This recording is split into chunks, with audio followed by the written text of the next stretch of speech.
So in the previous video, I spoke about 5 alternative secure emails. This video, I'm going to talk about browsers, secure browsers, or more secure browsers rather. I believe that no browser is completely 100% secure now. It's absolutely vital that you keep your data as safe and secure as possible, as private and confidential as possible.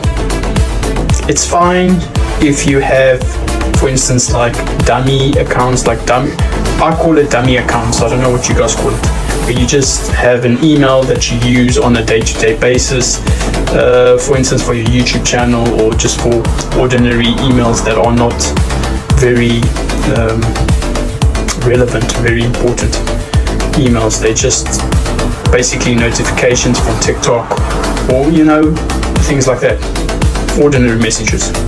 But when it comes to financially related emails and those sort of things, it's very important to have a private email box, like for instance ProtonMail.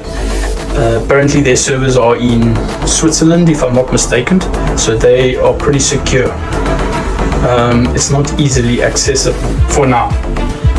Google also said this a few years back that no, Gmail is like secure, but now anyone can hack into Gmail, because there are a lot of software engineers out there and a lot of programmers, and they are very highly skilled programmers out there that we don't even know about, and that we know about as well.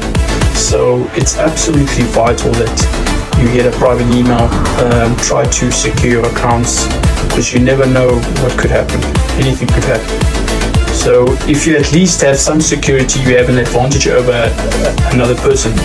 So the browsers I would suggest that you stay away from is Internet Explorer, Google Chrome, Apple Safari. Stay away from those.